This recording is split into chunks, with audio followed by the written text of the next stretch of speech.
još po jednoga. A mislili smo kod Bosanca roštiljali spjeti. Pa jebote, tak, mater! A ne, posle, a kaj?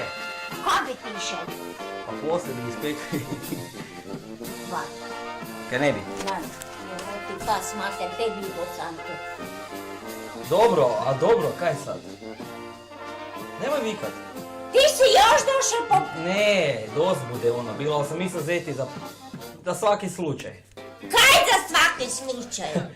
Jebote, pas, mater, pa kaj boš ti drugoga ranila, ona bu se mučila i meso kupovala. A to sad ti ja kupim meso, piletinu tu. A zakaj za nedelju nećeš kupiti? Pa kaj bomo u nedjelju jeli piletinu, pa ja svaki dan ju jedem.